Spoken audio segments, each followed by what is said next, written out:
It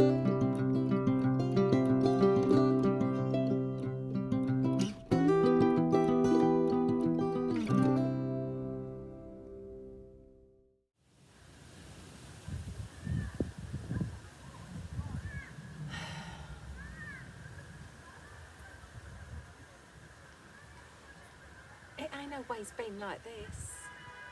I started off with great aspirations.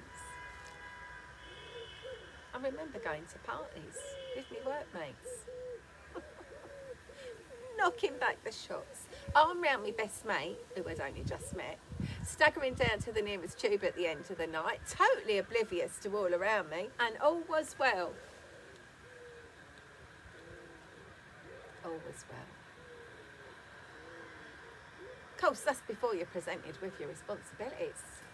Life's a pack of cards. They don't come all at once, mind. They creep up on you, one by one.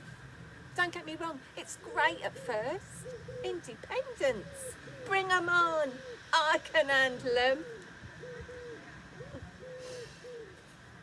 It's a long time ago now, but my first responsibility was my car. A purple Honda Jazz. I called her Jazz. The insurance cost more than she did mine, but I was free.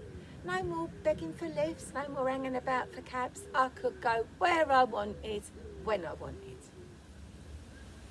But great power brings great responsibility. Voltaire said that. Or it could have been Spider-Man. Anyway, his name was Craig. My mate Bella said he only fancied me because of my car, but I only really fancied him because he had a flat in Clapham, to be fair, right next to the tube. He had a good job too, an accountant, not certified, chartered, so he always insisted on saying. Anyway, still earning a lot more than me. I was working for Quai Promeneurs, a large French bank in the city. Nothing special. A support colleague on the IT help desk, but another responsibility. Well, I just had to make sure I showed up on time really, but that was a challenge in itself.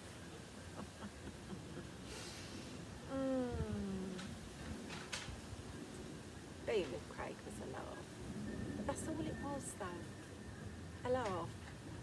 He was never going to make husband material. To be honest, I never really fancied him. But it was a lot better than living at home. And we loved to party. Oh boy, did we love to party. Oh, things were great. Not a care in the world. I had a job, a home, well, sort of. And Craig even had a car for a while till he wrapped it round a lamppost on the Hammersmith flyover. Then I got up the duff. I didn't know how. I mean, I weren't even quite sure it was Craig's, to be honest. Well, some of them parties were quite wild. Anyway, it was still great when we welcomed Molly Olivia Turner to the world. Oi, leave my stuff alone. Yeah, but you need an address to get a job. Tosser. They just don't get it, you know. I hear that stuff at least 5 times a day. Why don't you do this? Why don't you do that? Well, why don't you just... Oh. Of course, it's simple when everything's running smoothly, isn't it? Hunky-dory, lovely jubbly, swimmingly. Not so easy when things start to crumble, though. Try walking in my shoes for a week. Then see how quick your smug swagger drains away.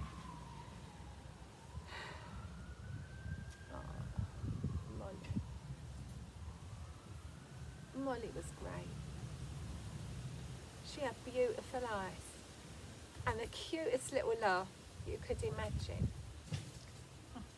She made us grow up, me and Craig. Now that is a real responsibility. So we were doing just fine.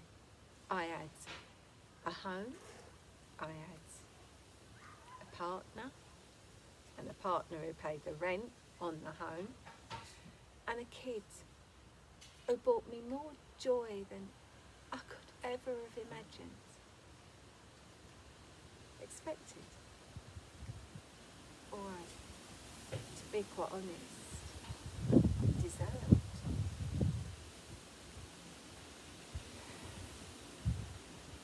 Then she got a rash. I know all kids get a rash at some time or another, right? But this was one that gave the wrong result with the glass tumbler test. Meningitis. When the doctor told me, I googled it on NHS Direct. I've got it here.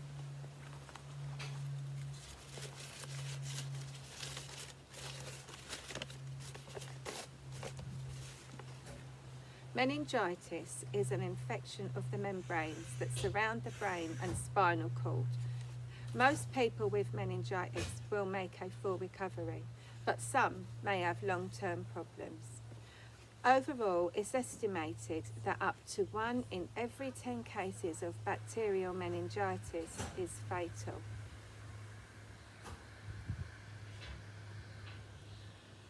Why my baby? Why Molly? Why me? Why couldn't Molly be one of the 9?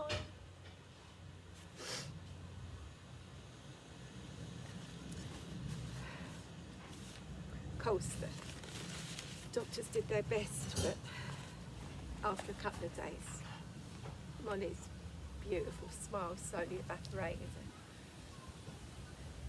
and her light turned to darkness. Yeah, mate, I could get off my arse and earn some money if someone gave me a job. I'm sorry I'm such an eyesore. Yeah, I know somebody could trip over me and have an accident. I'll tell you what, I'll book him to the Ritz tomorrow if you like.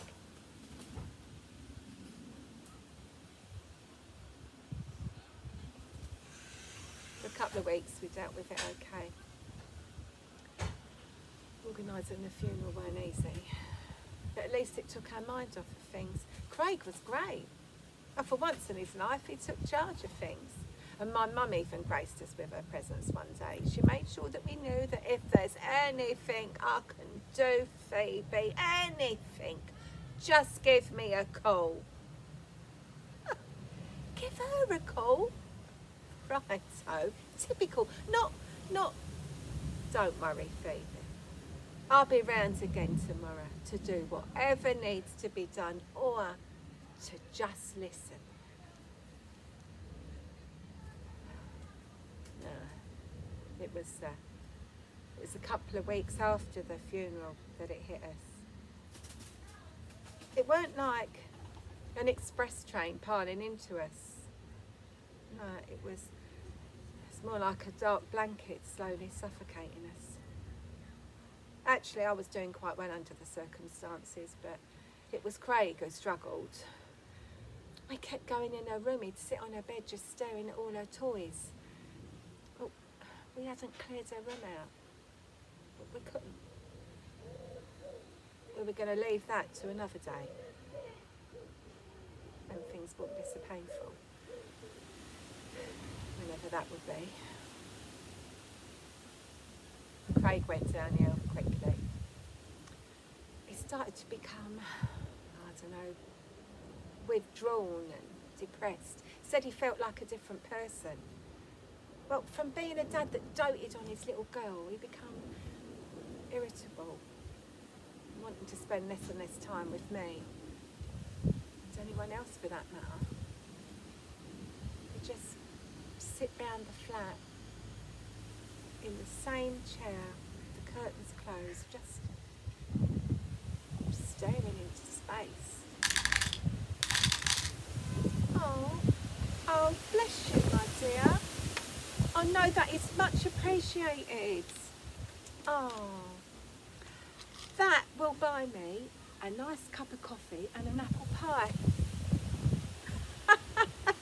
Don't worry, I know the fillings are. Oh, you have a nice day now. Enjoy the show now.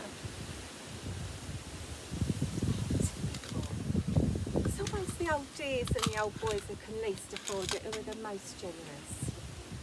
It's them cocksure arseholes from the financial district who's the worst. Of course, I knew how Craig felt, but one of us had to keep going. I went back to work a few days after the funeral, but Craig couldn't. Well, as his depression got worse, he started to lose his confidence. He went into this sort of, I don't know, like a downward spiral, worrying about not being able to go back to work, but doing nothing to get himself back to work. It became like a sort of, I don't know, like a self-fulfilling prophecy. He said he felt like he was lying in the dark with no light in his soul.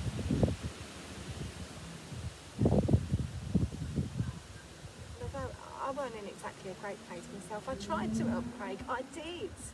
I kept telling him things would get better, but he just said, you don't understand. And he said he'd throttle the next person who said there's a light at the end of the tunnel. And I tried to get him to go and see his doctor, but he said, she can't help me, all she does is give me more tablets.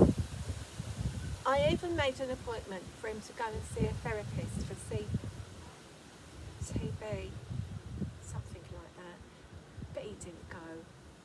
He just kept crying, and he said, what is the point, Phoebes? It's a waste of time, nobody understands.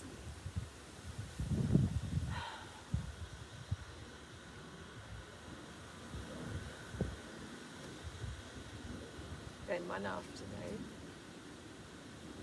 when I came home from work, he weren't in his chair. I looked round the flat. I found him in the bathroom. It was awful. He was still alive. Just. I called an ambulance and they came out quickly. But it was too late. He'd lost too much blood and his heart stopped in the ambulance on the way to the hospital. They tried to revive him, but it was too late. He'd gone.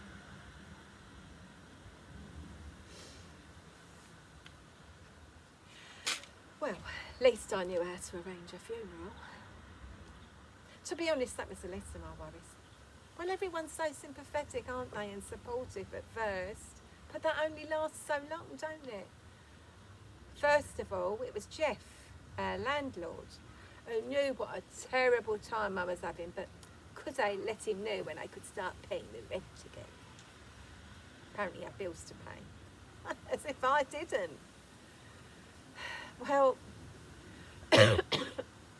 I'm sorry, Jeff, but Craig has gone, and he is the one who earned all the money to pay the rent. There's no way I could pay the rent on the pittance I was earning.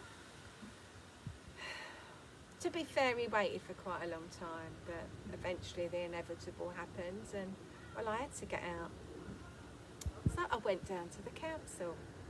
A complete waste of time, that was. Do you realise, Miss Turner, that there are lots of other people needing help who are in much more need than you, who are homeless, with a family? Yeah, well, lucky old them. Because not only have they got their child, they get housing as well. Apparently, if you're a grieving single homeless person, you're not in priority needs, and, well, you can forget about renting a place privately, because housing benefit don't cover the full cost of rent anymore. And that was the start of it. My fall from grace, when all my aspirations evaporated away. At first I thought I'd only be on the streets for a few nights till I'd sorted something else out, but it don't work like that. You can't sort it out. But for a start, what'd you do with all your stuff? I had to leave most of mine in the flat, which Jeff then got rid of. Where'd you wash? Keep yourself clean. I did manage to get a place in a shelter for a couple of nights where I could grab a shower. But I had to leave when this nutty woman threatened to knife me if I didn't give her my necklace. Oh, and what do you think my progressive employer thought of someone who'd started to turn up for work in dirty clothes and had started to pong a little bit?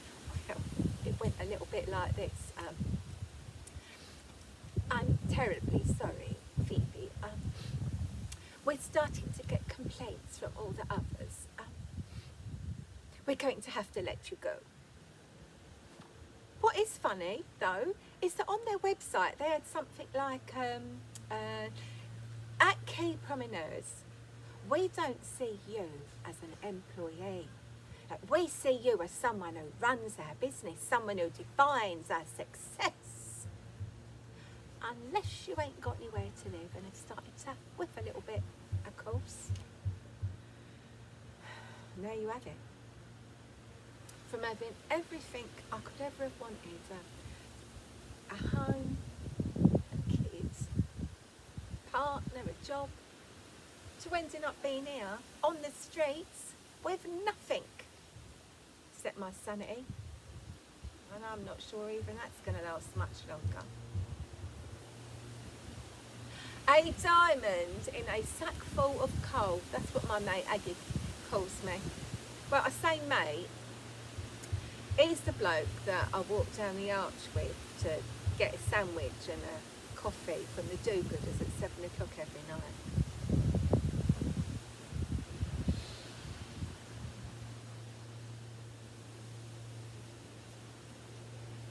It's frightening, you know. It is. I have to sleep with one eye open every night. Keep an eye on all this stuff. Tell me what you would do when some arsehole thinks it's the right laugh to stand and piss right next to you. What do you do? Do you ignore it? Do you have a go at him? Do you kick him in the balls? You can't call on all your friends because they deserted you years ago. And those people just look the other way. They haven't noticed. And that is how all of us on the streets get what I call our crimson eyes, where we have this vacant, distant stare, looking out through a mist of despondency. We all get them after a few weeks. It's all in the eyes. You can tell a lot by a person's eyes, you know.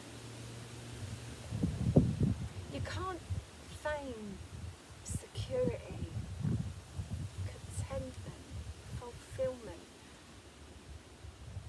And all your eyes are seeing is pain and desperation and hopelessness.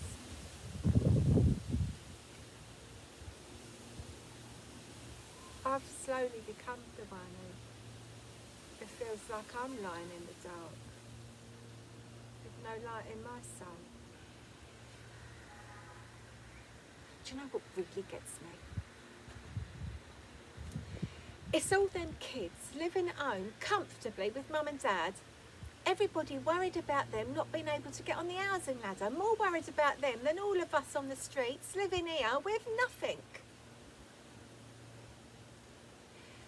Everyone is just 6 missed paychecks from homelessness. That's what they say, you know. But nobody really believes it. Homelessness is what happens to other people, right? The nutter down the street with the drug problem. That son of the bloke down the pub who's always getting in trouble with the police. It's them, not me. Not me. Well, it did happen to me. And it's here. And it's now. And it's shit.